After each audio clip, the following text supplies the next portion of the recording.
He's editor-in-chief of Breitbart News and a New York Times best-selling author. And on this podcast, he brings deep research, prescient analysis, and world-class guests. He's Alex Marlow, and this is the Alex Marlow Show. All right, welcome to the Alex Marlow Show. We got a lot of winning to talk about today, and some pushback is finally emerging. We need the pushback. The show's going to get super boring if I'm just going through all the list of accomplishments that Trump and his administration have come up with, which will be most of the show, to be honest. But we'll check in on the resistance, see how they're doing. Some of them are losing their minds. Some of them, I think, might be finding their footing on some narratives that are not great, but are maybe a little better than they were the last week or really last couple months. But let's check in on Trump's plan for Gaza. It's emerged via Truth Social. The Gaza Strip would be turned over to the United States by Israel at the conclusion of fighting. The Palestinian people, like Chuck Schumer, would have already been resettled in far safer and more beautiful communities with new and modern homes in the region. They would actually have a chance to be happy, safe, and free. The U.S., working with great development teams from all over the world, would slowly and carefully begin the construction of what would become one of the greatest and most spectacular developments of its kind on Earth. No soldiers by the U.S. would be needed. Stability for the region would reign. So I spent about 25 minutes yesterday breaking down Trump's plan for Gaza. I ultimately netted out at the place where I think that he's sending a signal that things are unacceptable. We're going to do something different, and you're going to have to trust us on this. But I did note some pitfalls. One of them is that we can't be sacrificing any U.S. troops for this. So, but this statement to me suggests that there isn't totally a coherent plan.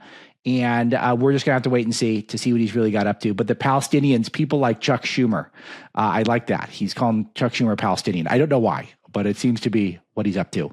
But this statement to me suggests that there is not a huge coherent plan in place as of yet, but we would lead construction. We would have partners around the world, and then we would eventually get some sort of a financial stake. We're not prepared to sacrifice troops, but we could build a modern development, a building project that I think would be really potentially good. So that's it. So you just got a 90-second version of my show from yesterday. But if you want all the details, you should check it out. I think I had a pretty good breakdown. All right, let's get into some of the winning. And we're going back a little bit for those of you who are super up on the news, but I can't resist playing some of this and sharing my thoughts. Trump has done something very important. Let's hear it. In a few moments, I'll sign a historic executive order to ban men from competing in women's sports. It's about time.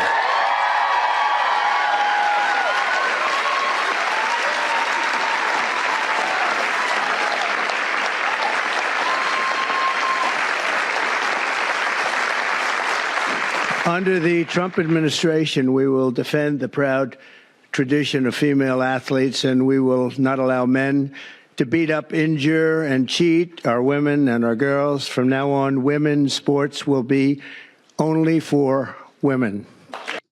So just know what's going on here, and I'm going to elaborate on this with some other items of the day. But if you see the optics, if you're watching on YouTube or Rumble, and I thank you for doing that. If you do, please hit that subscribe button. Make sure it goes into your feed. Helps me with the algorithm, etc. Leave comments if you have a comment. But you're seeing all these beautiful young girls who are surrounding Trump, and they're smiling, and they're happy, and they're wholesome. And then you've got all the women member of Congress who are the Republicans and members of Trump's administration, and he's just surrounded by a flood of them. And just know how they tried to take him out in 2016. They tried to imply that he's some sort of a predator.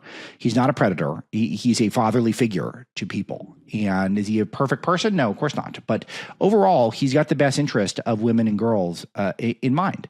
And I will tell you this, the greatest evidence is the women in his family. They are very impressive. They all like him, particularly his daughters. So it's one of these things where if he's such a bad guy, then he wouldn't have those attributes.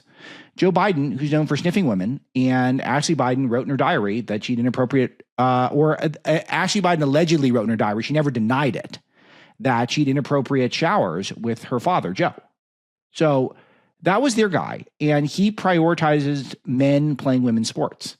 And Trump comes in and he says, well, we're going to ban men from women's sports. And all the women cheer and they're all happy.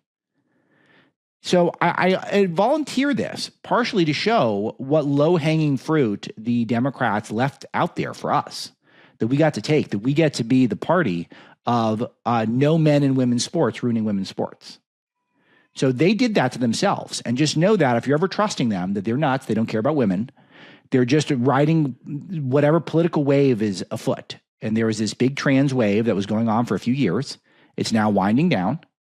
And Trump is going to run up the score because he's got that common sense. You know, I don't talk about common sense that much in the show. Everyone thinks they have it. But allowing men to dominate women's sports like Leah Thomas, who was, you know, barely a top 500 male swimmer and then goes on to become by far the best female swimmer at University of Pennsylvania, that's not good. That's stupid. It's anti-science. It's anti-woman. So it's great to see it. And it's great to see Trump just taking the easy victories. If you'd like to gather around me, I think I'm If you'd like to gather around, this could be a good photo op here. This is fantastic. This is fantastic. All smiling. Secret Service is worried about them. If we have to worry about them, we have big problems. Okay, do you want to? It's so good. Watch what I do, and then I'm going to give you some pens, okay? This is a charm offensive. If you guys are missing the visuals on this, you're really missing out. You're really missing out. Ready? We'll do a good Highly job. recommend it. Look, I'm an audio guy. I'm sympathetic. Anyway, he signed the executive order. I want to make this a really good signature. Oh, man. Because this is, this freezing is a big up one, on right? me. So he's signed the executive order. He's doing a big, beautiful signature. He's got a big red tie on. It looks great. All these girls are happy. I got to tell you, as the left plays this card all the time, I'm playing it now. As the father of daughters, I am thrilled that my girls are not going to have to grow up in this environment. They're just not. We're going to be back to our senses.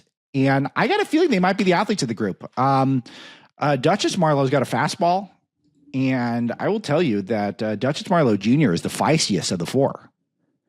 I mean, she's a ball of energy and power and strength. So I have no doubt they're going to compete in sports, and I'll be very happy that there'll be no men when they do, because this will be over. It's going to go away. The NCAA is going to exclude trans athletes from women's sports after Trump's executive order. So we won. We won. We declare victory. And Trump is going to look into San Jose State University and University of Pennsylvania, which were two of the worst offenders of promoting men in women's sports to ruin the women's game. Fantastic stuff. Easy stuff. We got to get those concession layups. Let's just start with the fundamentals. We got to think Tim Duncan here, big fundamental. Those of you who don't know the reference, then you follow even less sports than I do. All right. Trump was at the National Prayer Breakfast today. And is this a once a year deal, or is this one that happens quite a bit? National Prayer Breakfast on Thursday. He talked about his assassination attempt, and I thought that this was very powerful. I want to get a flavor of this. None of us knows exactly when our time on earth will be over. You never know. A truth I confronted a few short months ago when there was an incident that was not fun. It was not a good thing. But God was watching me. The chances of me being here, my sons are shooters. They're really good shooters, Don and Eric. And they said the chances of missing from that range with that gun but Don equated it to a 1-foot putt. That's pretty bad. 2 feet I can see missing, but 1 foot you can't miss.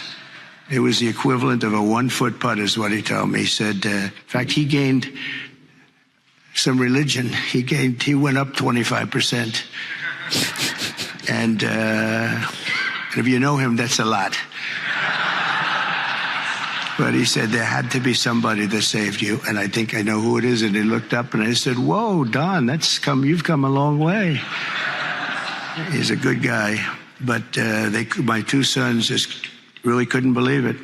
Had I not turned that right turn just at that time, and the audience, 55,000 people standing this way, there were just a few people in the back on the bleachers. There was nobody over there except for my all-time favorite chart in history, a chart on immigration. Immigration saved my life, see? So we're going to be good for immigration, okay? But had I not made that turn, boom, and quickly, it was almost as though a deer bolted. You know, they say the only way you miss when you're a good shot is if it bolts. I bolted. I turned to the right to look at the chart, and I said, wow, what was that? I've heard this story so many times. He told it to me in person when I saw him last. And it's still, it pulls at you emotionally to hear it because of all the good that's happening in this country right now, of all these positive things that are happening. The cracking down the illegal immigration, the restoring integrity to women's sports, the prospect of getting the Panama Canal back, the prospect of eliminating some of this fentanyl that's flowing into our country. All of these things we're going to get into in a moment that DOGE is doing to try to scale back the size and scope of our government. All the bad guys are on notice now, and none of this would have happened. None of this would have happened if that bullet had just been a fraction of an inch closer to the fat part of Trump's skull. You know what I mean by the fat part. You guys get it. Remarkable. All this could have been undone with that moment. If that doesn't bring you to religion, I don't know what would. It's as profound as it gets. Remember in 2016, I was a whole big part of my campaign. You're going to say Merry Christmas. Well, now they do it again. But we, I don't know if you've been watching, but we got rid of woke over the last 2 weeks. Woke is gonzo.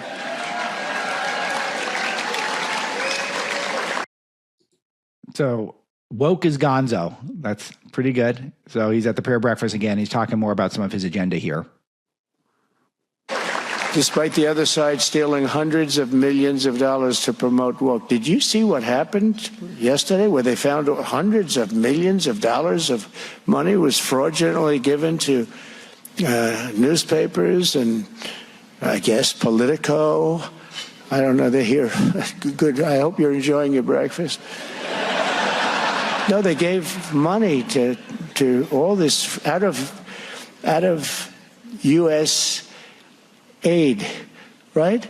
USAID. It came out hundreds of just tremendous amounts of money had nothing. Yeah. So this is a USAID. I'll tell you what they've found so far. That I jotted some of this down. So a Iraqi Sesame Street got $20 million. A sex change and LGBT activism in Guatemala, $2 million. Oral contraceptives and condoms in Taliban-controlled Afghanistan, $15 million, according to a report from the Washington Free Beacon on that one. Give them a shout out there. So the Politico one I'm kind of mixed on. Politico's got a premium subscription service, and it's this really obscure information that they get that's not really relevant. If you go to Politico's front page, it's not relevant to you. It's relevant to people who work in these government agencies and work in these industries, and it's very valuable. So people will pay a premium for this stuff. And to be honest with you, I think we at Breitbart should emulate that. I think we should have a ultra premium thing. And I hope the government buys $8 million.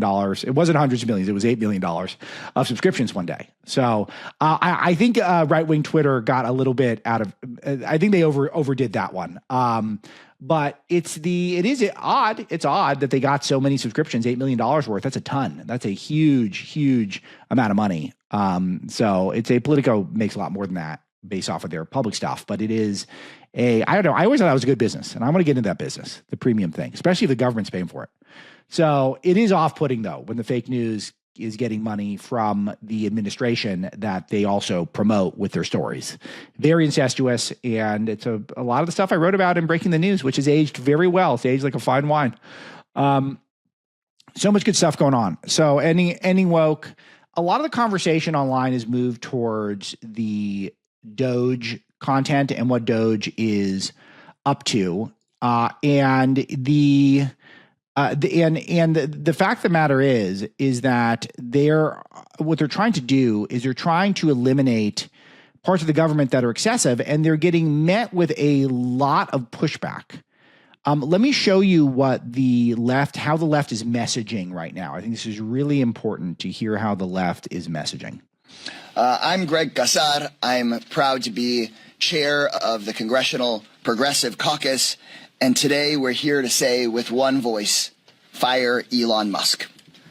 An unelected, unaccountable billionaire now has seemingly unlimited powers over Americans' private data and over Americans' taxpayer dollars. Just note that no one in the cabinet is elected. So any of these bureaucratic agencies that have someone, I don't know, the type like a Merrick Garland type, who allowed for that special counsel Jack Smith to get appointed to harass Trump and try to rig the election. Like no one voted for Merrick Garland. So this talking point is when these things is getting mainstream. They're doing the thing where they're repeating something over and over again, hoping that it's effective. It should not be effective. The government is not only run by elected people. The government is also run by appointed people that are appointed by the executive branch. Now, would you like to have some sort of Senate confirmation for Musk's role? You got to make that case too. Like, I don't know. He's recommending cuts to the government.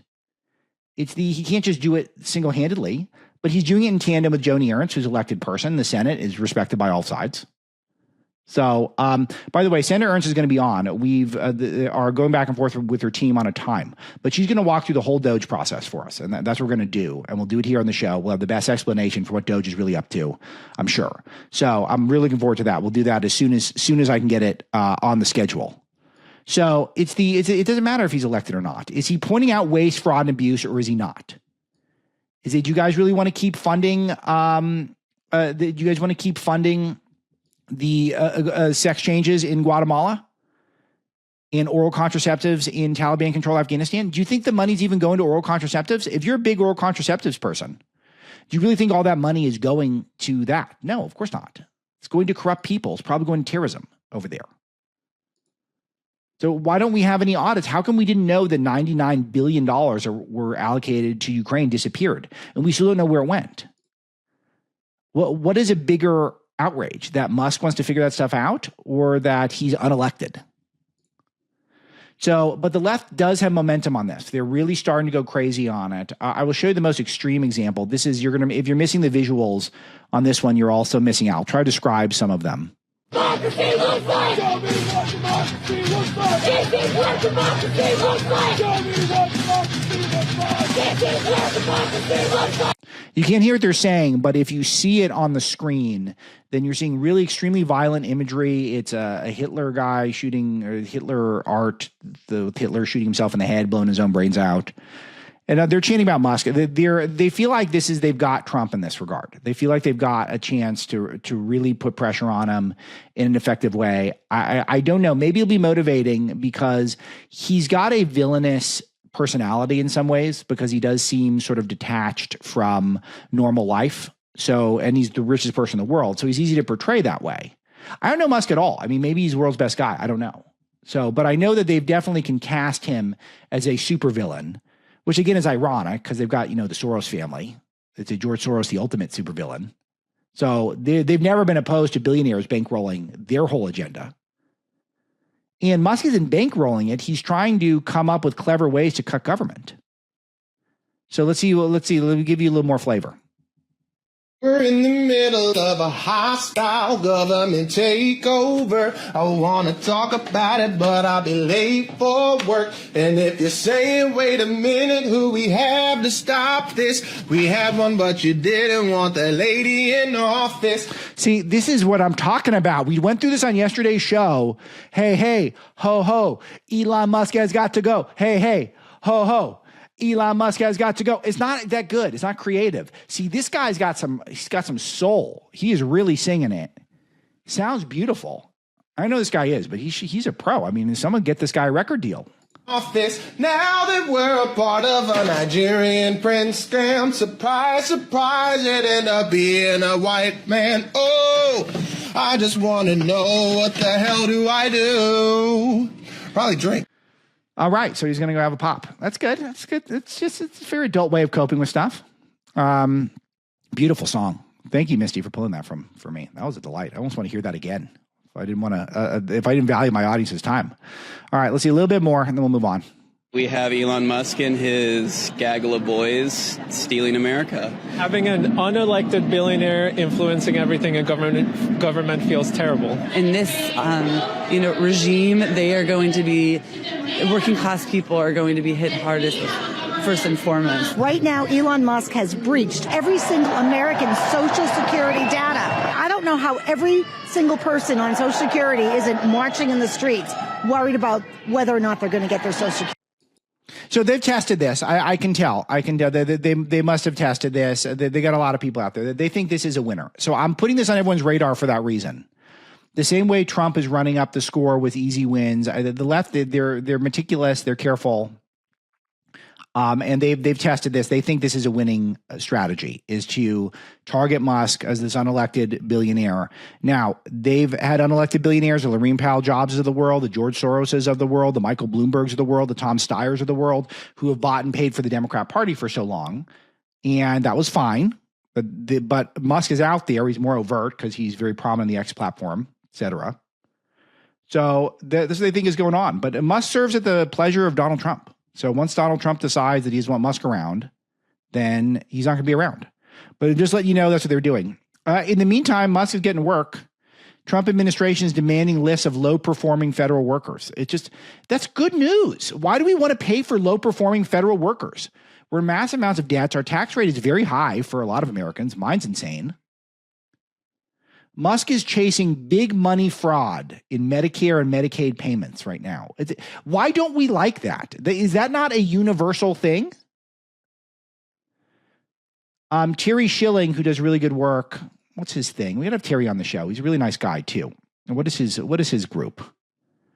Hold on, I'm gonna get this. American Principles Project. That's what he does. American Principles Project. He's a good guy. And he's also got like 1 million kids, which I dig, because anyone who has more kids than I do, I doff my cap to him. Doff my cap. He found $174 million promoting gender ideology and trans indoctrination by the Biden administration. Why are we doing this? Paying 9 figures on gender bender stuff that just ruins families, ruins people's lives? It's going to scar people for life. We're going to be hearing about this stuff for the next 50 years of all these people got caught up into this hysteria. And the adults did not stop it. They did not shut it down. We funded it as a government. And these people are going to be ruined. Their bodies are going to be ruined. And not to mention there's going to be mental problems for them as well. All right. So why don't we like this stuff? We do like it. We do like it. I think that's why is that if we're the party of responsible governance, the anti-establishment in the conservative movement, if we're become the party of responsible governments, I think that really is a threat to the Democrats' whole existence and the Republican establishment as well. Think about all the John McCains and the Mitt Romneys and the Paul Ryans who just didn't do anything. They always talked about why they couldn't do things. And now here we are, where we're just doing stuff. And the laundry list is so long. Musk is now targeting the U.S. aviation system for rapid safety upgrades. That's great. We want to make rapid safety upgrades. Guys, you're going to hear me complain about Musk on the show when he's doing stuff with China, when he's doing the H-1Bs, he wants to import a bunch of workers to replace Americans. I'm going to complain about him. But why, if he's good at this stuff, and he is, why not? Author Stephen King fears Elon Musk is bringing an end to America. Why is cutting government waste the end to America?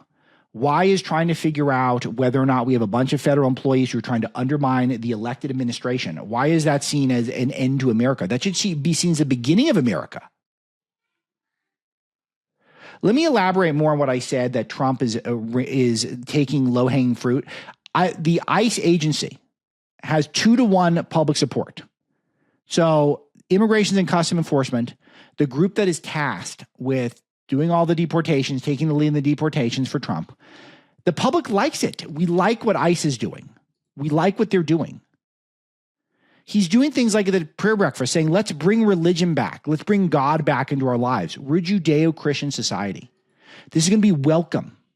The public is going to be excited about this stuff. Okay, I think I've got your attention on the Juvent Micro Impact platform. I've been using it, and I'll tell you guys, I did something that I have not done all year. I played 9 holes, hit some balls before, and I came home, and it was rough house day. All 4 of the kids even had the baby going, and they're getting big. I'm tossing them, I'm throwing them all over the living room. They're going this way and that. They're jumping on my back. I'm doing push-ups in the garage, and the kids are on my back. It is not good for my lower back. I've had lower back issues. And something magical happened to me. I recuperated from a very tough day on my lower back instantly. And I don't know what's going on. Perhaps it is the one change in my routine that I've made lately, which is I'm using the Juvent Micro Impact platform. Now, one of you emailed me and said, I'm all in, but I don't know how to spell it. How do you spell it? Juvent. Juvent, JUVENT.com/Marlow.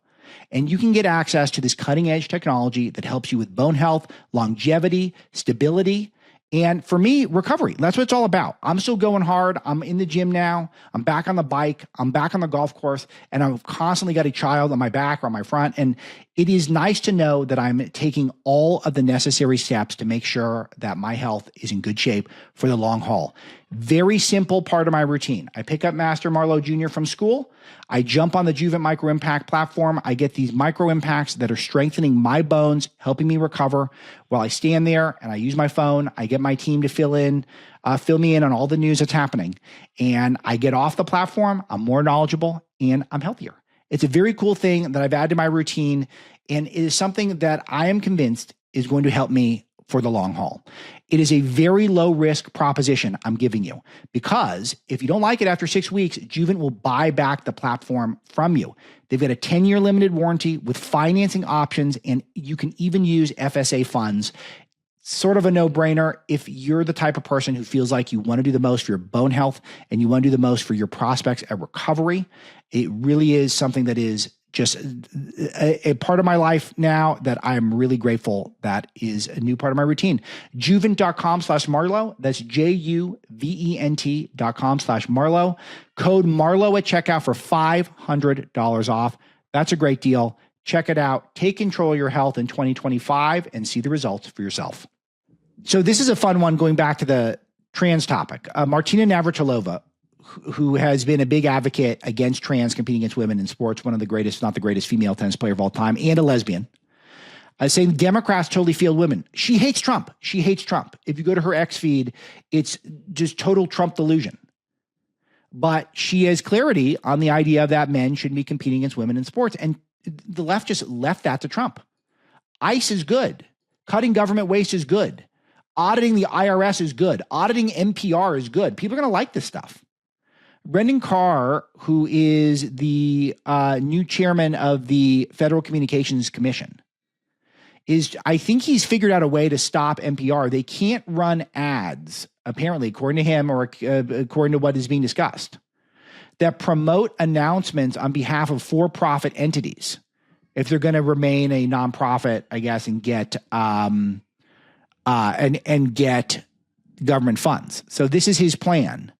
So NPR gets all this government money, but they get all this corporate money too. And he's saying basically you can't have it both ways. And they probably need both to survive unless they're going to go purely off of donors. So another one of these things that conservatives have talked about my entire adult life, can we defund NPR? I remember when I was just starting for Andrew Breitbart, how James O'Keefe had a big expose in NPR's corruption. And I can picture it. I can picture my tiny little apartment in the San Fernando Valley I was living in at the time we were doing that story. And now maybe we could finally have a way of chipping away at it. This is very good.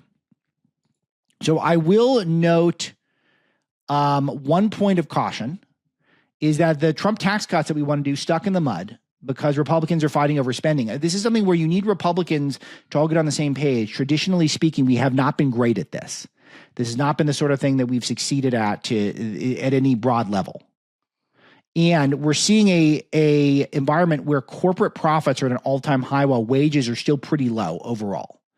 So this is a real concern because eventually this is going to be on Trump because the American dream does feel very far off for a lot of people. A lot of people are living in this reality and where they feel like that they have to work 2 or 3 jobs just to make ends meet. The idea of owning a house unless they inherit a bunch of money seems impossible. And anyone who's in charge is going to get blamed for this stuff. So it's not mostly Trump's fault. It's really both party establishments. But no, they are going to hang it on him. So we got to figure out a way to get those tax cuts going. We got to figure out a way to get the economy moving at a fast enough pace where a lot of people feel like they're struggling and feel like they're broke and can only make their minimum credit card payments, making sure that they feel optimism in the American experience. So I do note this is a point of caution because there's a lot of hard work to be done and we got to get these tax cuts going. I'm a big tax cut guy. I know that tax cuts are out of style for populist Republicans. Not for me. I still want them. I think government is way too much money because you see what they spend it on. They spend it on all this nonsense. I will tell you, you guys know that I have a terrific sponsor in Priority Gold, the original sponsor of the show. They work with the Breitbart for a long time. And it is something where I've been recommending that you guys sign up to Priority Gold, prioritygold.com. It's so easy. But if you had done this when I started recommending this a couple months ago to you, then you would have made money. Gold is at a record high again, and Citi sees gold soaring to $3,000. And a lot of this has to do with Trump's policies. So we got this new administration in, and this is the easiest way among all many easy ways, but this has been the easiest way to make money. It's a guarantee at the moment. Gold's always going up. It's any legal caveats aside, I mean, it doesn't always have to go up. But if you had invested in gold when I started recommending it, you would have made money, and you're probably going to make more. And this is the nature of gold right now. It's very safe, very stable. We obviously have all this insecurity. A new administration comes in. We don't know what the world's going to look like. We don't know how people are going to react. We don't know what Trump's going to be able to shut down and what's going to continue, what sort of level of corruption. But one thing that's been incredibly dependable is gold. So this is why I recommend gold, and you got to have a good company to work with, a good partner. Priority Gold, they're very communicative. You text freedom to 24999. They'll give you that wealth preservation guide for free. But prioritygold.com is where it's at, because, again, it's a mistake if you are not diversified into gold right now, because we're hitting records, and it's probably going to go much higher than it is now. So the biggest no-brainer is you help the show while you're making money. I mean, it's the easiest ad I could possibly come up with. Okay. All right. Other stuff that's going on. Here was a fun one. Democrats melting down over Breitbart news. Breitbart posts something and Congress reacts. This is really fun.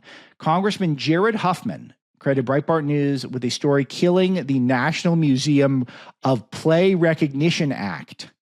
See, this is so fun. This is when I feel very powerful, because I wasn't even aware that we did this, but apparently we killed something called the National Museum of Play Recognition Act. And that's how it works these days. Huffman proclaimed on the House floor Wednesday. Breitbart posts something, Congress reacts. That's right. That's the whole point. Hey, we're the voice of the people. We're the voice of the people. I'm reading from our report now. This is from Bradley J., one of our Capitol Hill reporters, writes this for us. He writes that House Republican leadership previously announced a vote on the bill introduced by New York Democrat Congressman Joe Morell to designate the Margaret Woodbury Strong Museum in Rochester, New York, as a National Museum of Play. Huffman said a Breitbart News report published on Tuesday revealing some of the museum's more controversial programs spurred House Republicans to yank the bill. Shortly after the Breitbart post went up, the bill disappeared from the agenda. Huffman said on Wednesday it was pulled. National Museum of Play, it preaches toyetic oppression. So it's a woke thing, and that's what we were getting after. This was not a story that we even played up all that high, and then all of a sudden, toyetic oppression, black toys and black people on the website. Usually to explore black playthings by whether they proliferate violence through negrophobia and negrophilia, and exploring the genius of black women in video gaming. Yeah, this is where your federal dollars are going. Does this not make the perfect case for why DOGE is necessary? This is what's going on, and we're barely even aware of it, that we're designating money to see if toys are negrophobic or negrophilic. And a black feminism in the doll industry. We're broke now. People don't have enough money. We want tax cuts. We want to balance the budget. We want to get out of debt. We can only do this stuff when everything else is perfect. We can't have the Blackhawks flying directly into passenger planes and fund research into whether or not toys are negrophobic or negrophilic. We can't do that. We can do it after, when everything's done. Then you can make the case we're going to earmark a few $100,000 to study this stuff. And even then, I'm going to be a no, because I'm libertarian in this regard. It's not a good use of funds ever. But this is where Trump is going to be able to make a stand on some really, really important things. And he's going to get to rake up these easy chips, easy wins. Other stuff that's going on. Colombia's Gustavo Petro defends cocaine is not worse than whiskey in a train wreck 6-hour live meeting. So he wants basically to have cocaine tourism in Colombia. So this was the guy who said he's not going to take back his own illegal aliens, leading the Democrat establishment to announce that Trump was going to lose a trade war to him. And of course, Trump has won the trade war instantly. They announced that they're going to take back all their illegal aliens. So now he's making a case that they need to legalize cocaine in Colombia. This is not going to be well received. He's a lot of headwinds in terms of politics. So there's a lot of in Colombia, his brand of politics, which is Marxist communism, is not actually that popular. So his brand of politics is actually on the decline. But he's trying to save himself with something, and he's pushing for cocaine usage. Maybe that explains his crazy tweets in the middle of the night. Maybe that's what it was about. Maybe he was on cocaine. I thought he was on alcohol, but maybe that's what it's about. So he certainly acts coked out. So just to let you know, that's the plan over there. Those are the guys that the Pod Save America crowd on the Obama side. They were saying that this guy was going to beat Trump in a trade war. And what's his real agenda? He wants cocaine tourism in Colombia. So we got to be on the lookout for that. Let's see what else. Oh, Google dropping racial hiring targets, and they're going to review DEI practices. This is big. Google is front and center on my list of problems that could potentially face the Trump administration. The world will change for the better. The world will become a much better place if Google is no longer as woke as it is. If Google's algorithm gets less biased or unbiased, the world gets better. Breitbart gets about 3% of our traffic from Google. A lot of our competitors get up to 50%. Why is this? Because they censor our content. They block Breitbart stories so that when you do a search, even if we're the authorities, even if we're first, even if we're most accurate, we don't get played up, because we know that if people start reading Breitbart, they're going to start voting for people like Trump. And so long as that's going to happen, then the woke crowd, not just the people at the top of the company who are largely capitalist, I'm sure some of them are woke, but most of them are just trying to make money. But the rank and file people, the normal people who work in that company, who live in Silicon Valley, who went to our universities, they all learned that our brand of news, which is hard-hitting, very accurate, but has a perspective that doesn't align with the politicos of the world, that is not acceptable. And so they've basically banished it.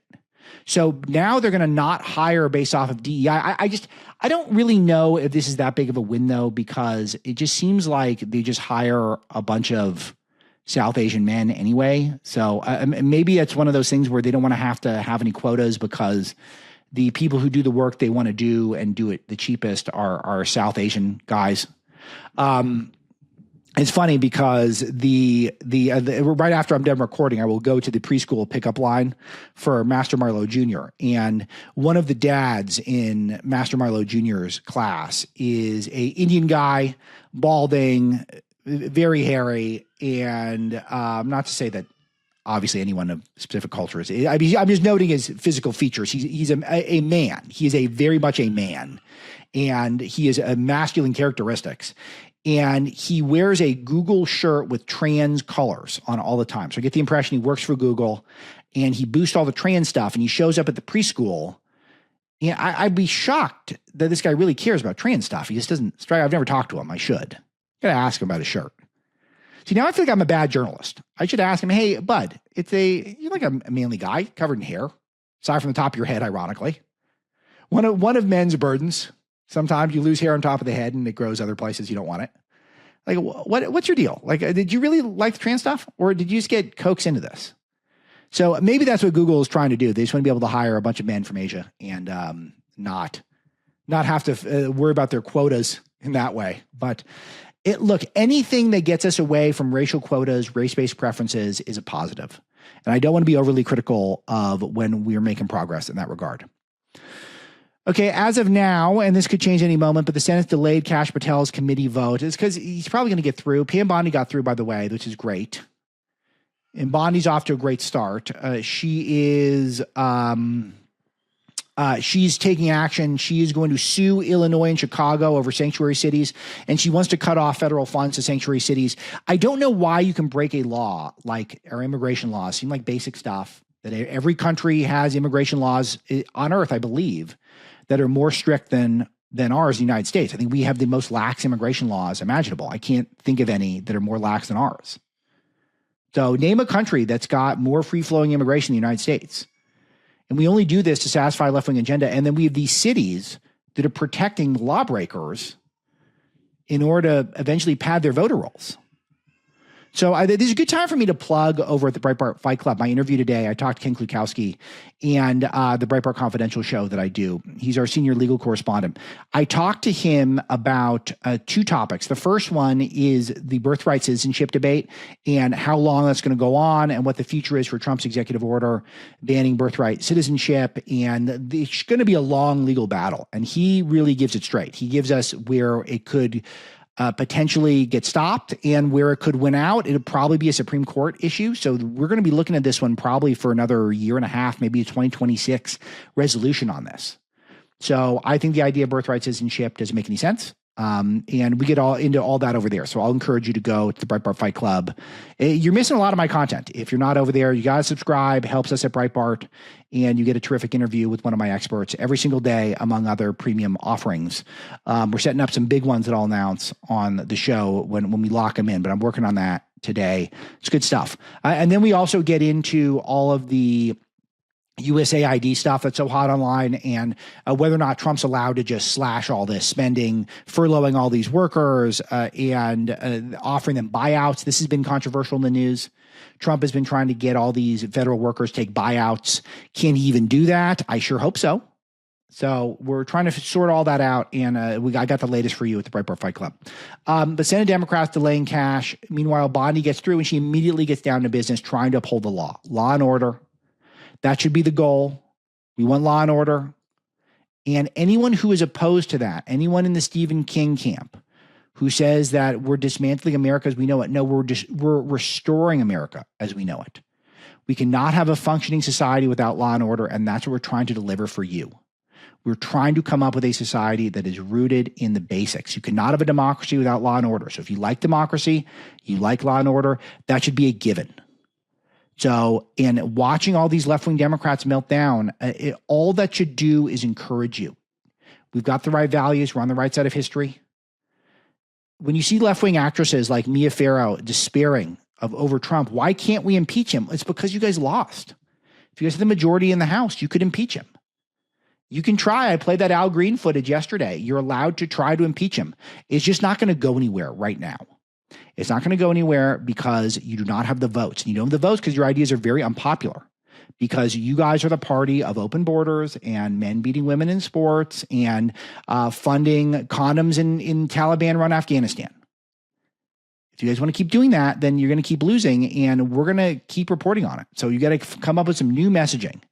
And that Elon Musk is not elected. You guys ran a oligarchy for the last 4 years under Joe Biden, where all these unelected people were subverting law and order. The deep state was running this country. So we're sick of it. We're pushing back. Daddy is home. As I said on yesterday's show, Donald Trump, he's got the eye of the tiger. If you come at the king, you can't miss. They came at him so many times with the lawfare, with the assassination attempts, and they kept missing. And now he's got a head of steam, and he's racking up win after win after win. And we love to see it here at Breitbart News and on the Alex Marlow Show. That'll be today's show, an efficient show. I like an efficient show. Keep emailing me, aloha@alexmarlow.com. If you want to be a part of the broadcast, I'll do some emails soon. Maybe tomorrow if I can get around to them. We've got an amazing guest on tomorrow's show, Xavier DeRusso from PragerU, one of the most compelling Gen Z voices in conservatism, a recovering Black Lives Matter activist. I'll say recovering. He's absolutely fascinating. We get a long-form conversation there and probably some more stuff as well. So don't miss that. Thanks to our producer, Misty. Thanks to all of you telling 10,000 friends and family members about the broadcast, and talk to you tomorrow.